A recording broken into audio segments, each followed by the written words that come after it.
I was 6 months pregnant when my husband beat me unconscious.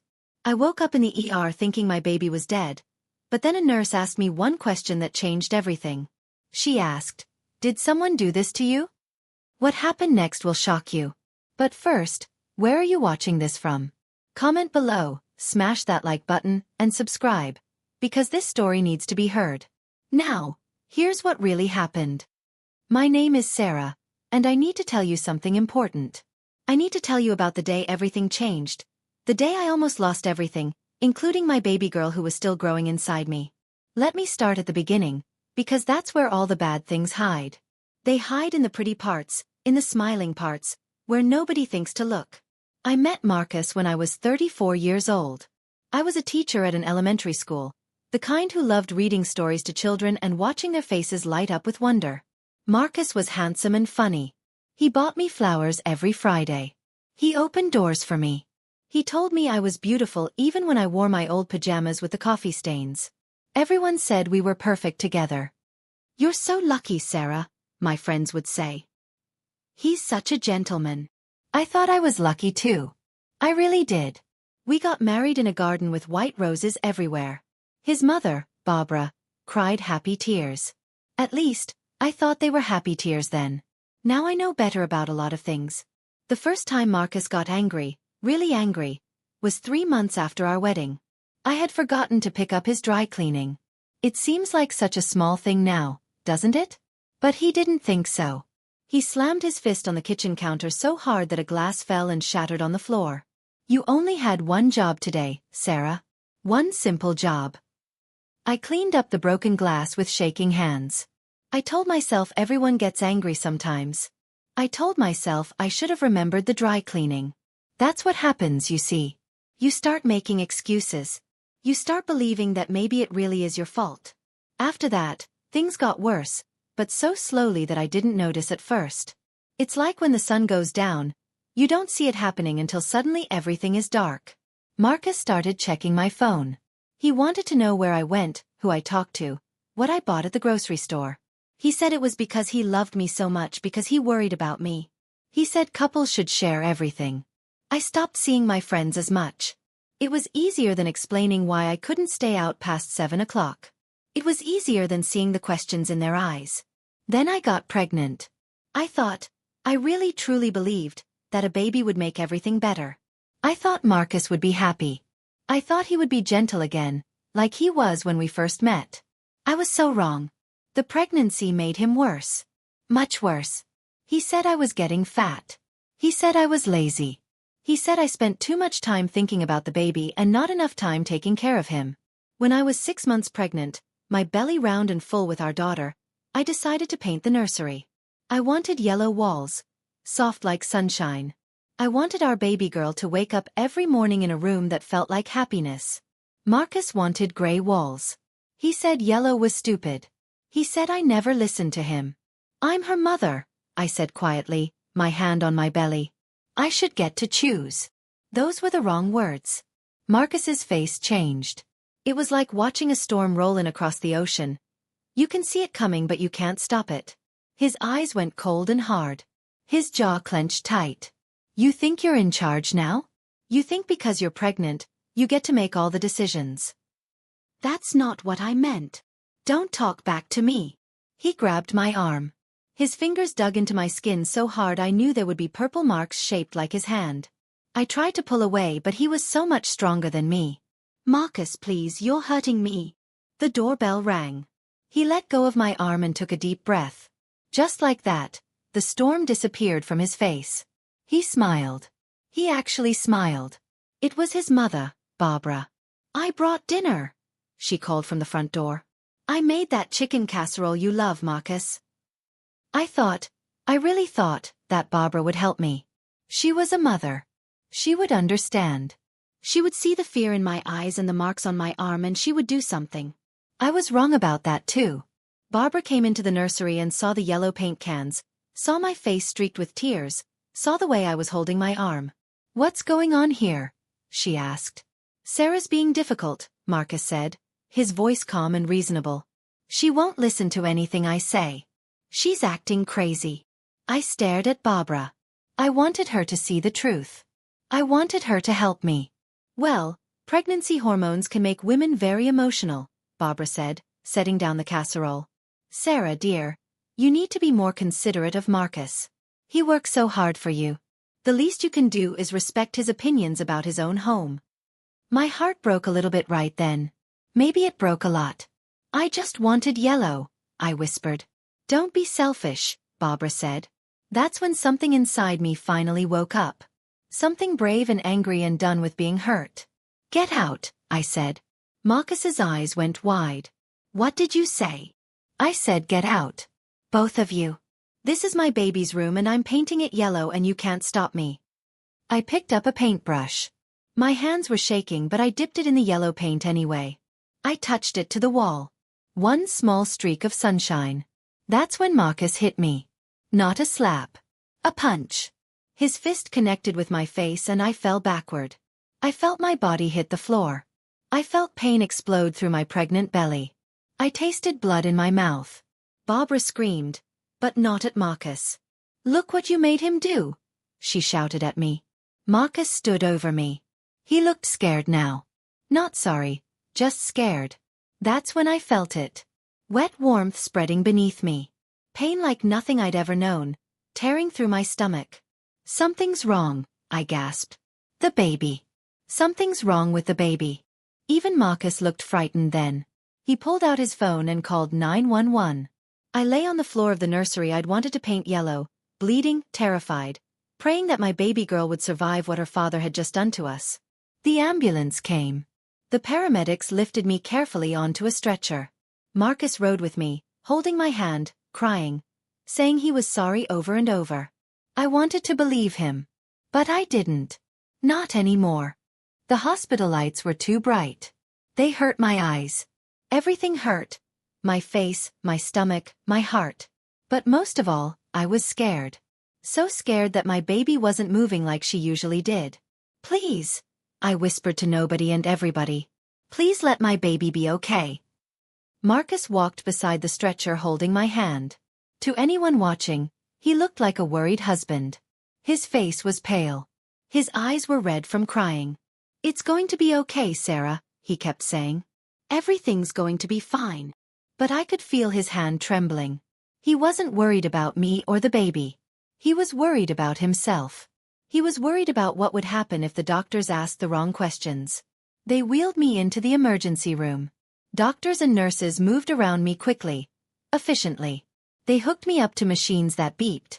They checked my blood pressure. They put a monitor on my belly to listen to the baby's heartbeat. That sound, that beautiful strong heartbeat, made me cry with relief. She was alive. My baby girl was still alive. Mrs. Patterson, I'm Dr. Chen, a kind-faced woman said. Can you tell me what happened? I opened my mouth. I looked at Marcus, who was standing right there, watching me. I fell, I heard myself say. I was painting the nursery and I got dizzy and I fell. The lie tasted bitter on my tongue. Dr. Chen wrote something on her clipboard. She looked at me for a long moment, and I wondered if she could see through my words to the truth underneath. We're going to run some tests, she said gently. We need to make sure the baby is okay and check for any internal bleeding. You have significant bruising on your face and arm. From the fall, Marcus said quickly. She hit the floor pretty hard. A nurse came in then. She was younger than Dr. Chen, maybe in her 30s, with dark hair pulled back in a ponytail and warm brown eyes. Her name tag said, Jennifer. Jennifer looked at me. Then she looked at Marcus. Then she looked at me again. Sir, I'm going to need you to step outside while we examine your wife, Jennifer said. I want to stay with her, Marcus said. His voice was firm but polite. Always polite in front of strangers. Hospital policy, Jennifer said. Her voice was friendly but something in it told me she wouldn't change her mind. We need to do a thorough examination. You can wait right outside. It won't take long. Marcus hesitated. I could see him thinking, calculating.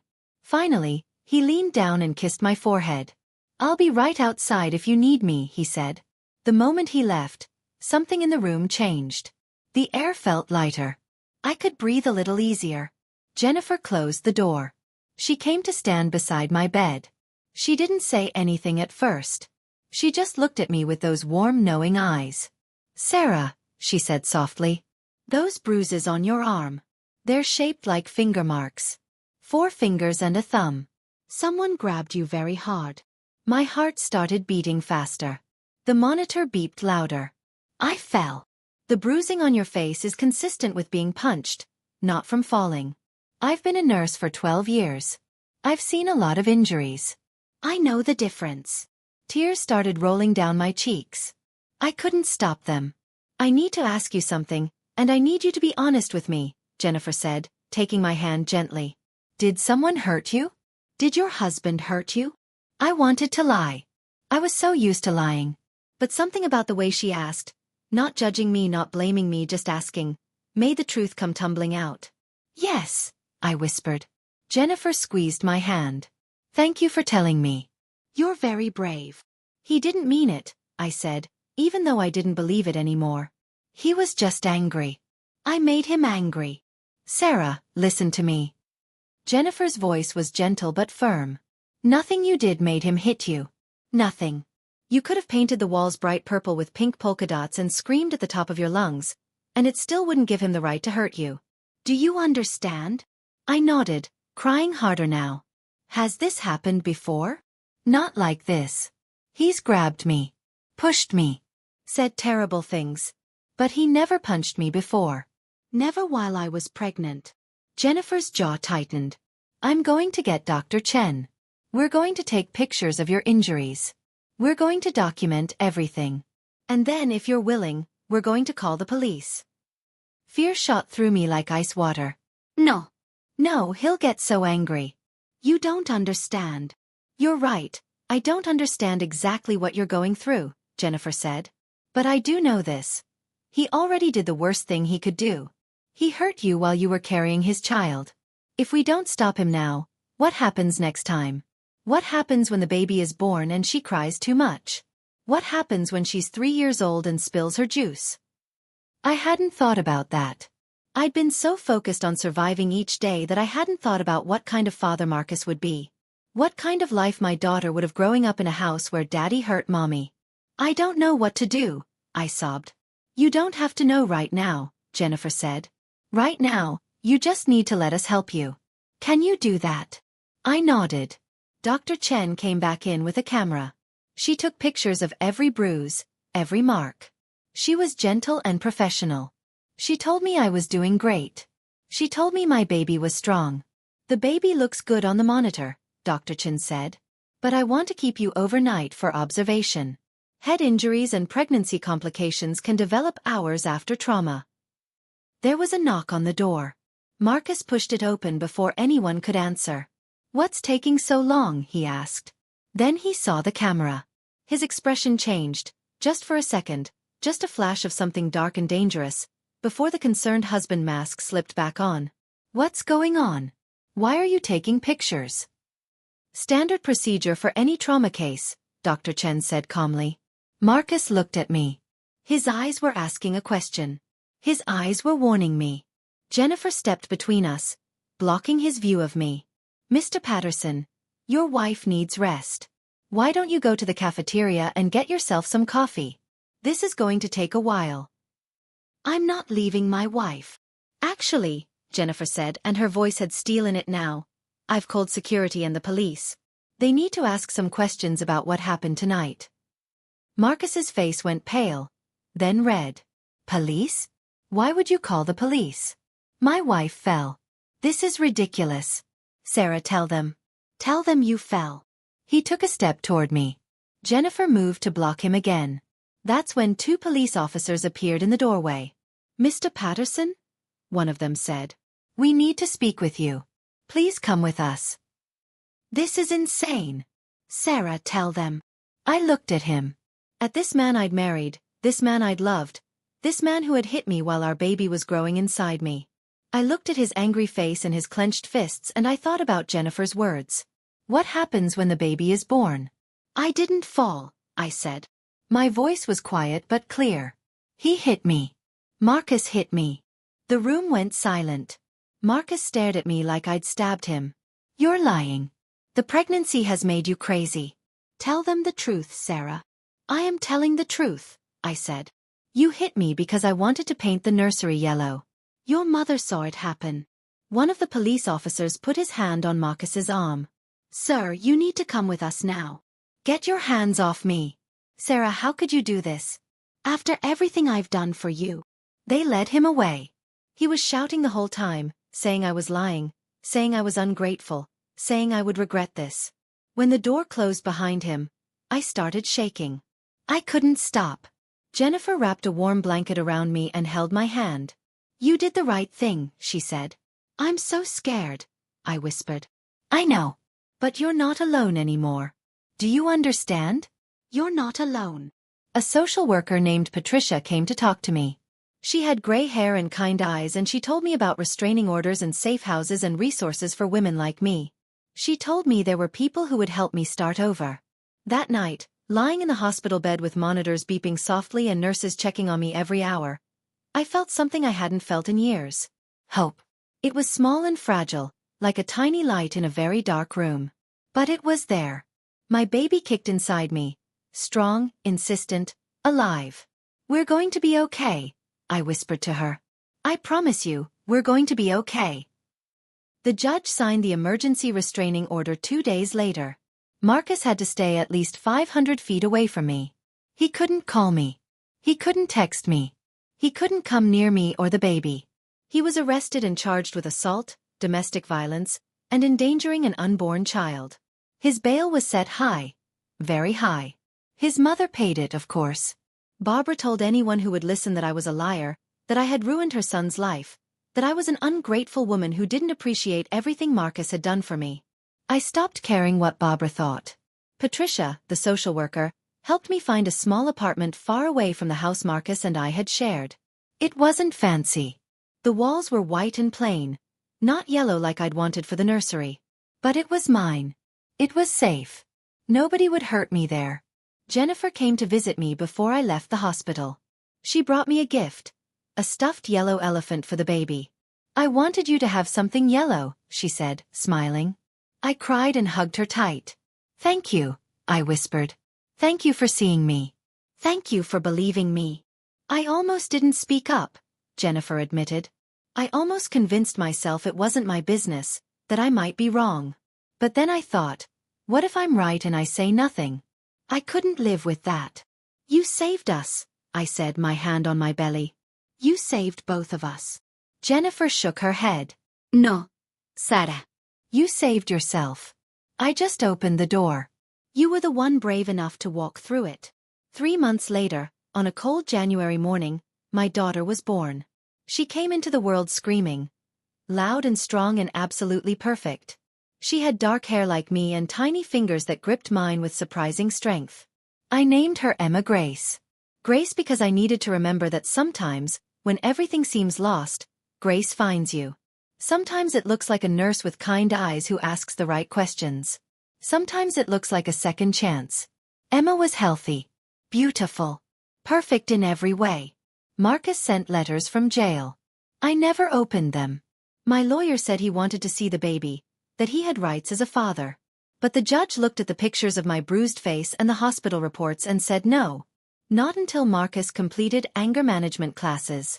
Not until he proved he wasn't dangerous. Maybe not ever. I didn't feel guilty about that. I felt relieved. The first few months were hard. Being a new mother is hard for anyone, but being a new mother alone, recovering from trauma, learning to feel safe again, that was harder than anything I'd ever done. I started going to therapy. My therapist, Dr. Williams, was a gentle woman who taught me that what happened wasn't my fault. She taught me that I didn't make Marcus hit me by wanting yellow walls or forgetting dry cleaning or being pregnant or breathing or existing. She taught me that his choices were his choices, and my choices were my choices, and I had chosen to survive. I joined a support group for survivors of domestic violence. There were 8 of us, 8 women with 8 different stories that were all somehow the same story. Stories about men who seemed perfect at first. Stories about bruises hidden under long sleeves. Stories about being afraid in your own home. We met every Tuesday evening in a community center with fluorescent lights that hummed and coffee that tasted like old socks. But those women became my family. They understood things that nobody else could understand. One evening, 6 months after Emma was born, the group leader asked if anyone wanted to share their story with a group of nursing students who were learning about domestic violence. I raised my hand. Standing in front of those young nurses, holding Emma on my hip, I told them about Marcus. About the bruises. About the nursery. About the night I almost lost everything. But mostly, I told them about Jennifer. One nurse saw what everyone else missed, I said. One nurse was brave enough to ask the hard questions. One nurse didn't accept my lies. And because of her, my daughter and I are alive and safe today. I looked at those nursing students, their young faces, their earnest eyes, and I said something I needed them to hear. You're going to see things in your career that break your heart. You're going to suspect things that you can't prove. You're going to wonder if it's your place to get involved. And I'm here to tell you. Please get involved. Please ask the questions. Please see us. Because the woman lying in that hospital bed, telling you she fell? She's drowning. And she needs someone to throw her a rope. One of the students started crying. She raised her hand. What if we're wrong? She asked. What if we accuse someone's husband and we're wrong? I thought about that. Then you apologize, I said. But what if you're right and you say nothing? Can you live with that? After that I started speaking more. At hospitals. At schools. At community centers. I told my story over and over, even though it was hard, even though it made me cry sometimes, because I knew somewhere out there was a woman like me. A woman who thought she deserved to be hurt. A woman who thought she had no way out. I wanted her to know she was wrong. Emma is 2 years old now. She's smart and funny and strong-willed. When she wants something, she says it loud and clear. She doesn't apologize for taking up space. She doesn't make herself small to make other people comfortable. I'm teaching her that her voice matters. I'm teaching her that nobody, not ever, not for any reason, has the right to hurt her. I'm teaching her to be brave. I went back to teaching last year. First grade, just like before. On my first day back, I was nervous. What if the other teachers knew about Marcus? What if they judged me? What if they thought I was weak or stupid or damaged? But you know what? They welcomed me back with cards and flowers and home-cooked meals. They threw me a welcome back party with chocolate cake and balloons. They told me they were proud of me. I had forgotten what it felt like to be around people who lifted you up instead of tearing you down. Marcus is out of jail now. He completed his classes. He has supervised visitation with Emma once a month. I don't have to see him. A social worker handles the exchanges. Emma is too young to remember these visits, and I don't know what I'll tell her when she's older. But I'll tell her something. I'll tell her the truth. I'll tell her that her father made terrible choices, but those choices don't define her. I'll tell her that she comes from a long line of strong women who survived impossible things. I'll tell her about Jennifer. I still see Jennifer sometimes. We meet for coffee every few months. She's become more than the nurse who saved me. She's become my friend. She tells me about her work, about other women she's helped. She says I inspired her to speak up more, to trust her instincts, to never look away from suffering. I tell her she's a hero. She tells me I'm a hero too. Maybe we're both right. If you're reading this, if you're hearing my story, I want you to know something. Whether you're the person being hurt or the person who suspects someone is being hurt, you have power. You have choices. If you're being hurt, it's not your fault. You don't deserve it. You're not crazy or dramatic or too sensitive. And there is a way out. It's scary and it's hard, but it's possible. Call the National Domestic Violence Hotline at 1-800-799-7233. Tell someone. Tell anyone. Keep telling until someone believes you and helps you. If you suspect someone is being hurt, ask. Please ask. It might be awkward. You might be wrong. But you might be right. And that woman, that scared, hurting woman, she needs someone to see her. She needs someone to throw her a rope. Be that person. Emma is sleeping in her crib right now. I painted her room yellow. Bright, sunshine yellow, just like I always wanted. She has the stuffed elephant Jennifer gave her tucked under her arm. She has a mobile hanging above her crib with stars and moons that glow in the dark. She is safe. She is loved. She will grow up knowing that she matters, that her voice is important, that nobody has the right to hurt her. And I am safe too. Finally, after everything, I am safe. The scars on my arm have faded. The bruises are long gone. But the lessons remain. I am stronger than I thought. I am braver than I knew. I am worthy of love that doesn't hurt. Every morning, I wake up in my small apartment with the plain white walls and I feel grateful. Grateful for Jennifer who saw me. Grateful for Patricia who helped me. Grateful for the women in my support group who held me up when I couldn't stand on my own. Grateful for my daughter who gave me a reason to be brave. Grateful for second chances. If I could go back to that day in the nursery, to the moment before everything changed, I don't know if I'd do anything differently. Because that terrible painful day led to this. To freedom, to safety, to a life where I don't have to be afraid anymore. That day, I learned that sometimes the worst moments of our lives become the doorways to our best ones. I learned that we are stronger than we think. I learned that asking for help isn't weakness, it's courage. And I learned that one brave person, one kind person, one person who refuses to look away from suffering, can change everything. Thank you, Jennifer. Thank you for seeing me when I couldn't see myself. Thank you for saving my life. And to anyone out there who needs to hear this, you can survive this. There is life after abuse. There is happiness after heartbreak. There is hope, even in the darkest moments. I'm living proof. We both are.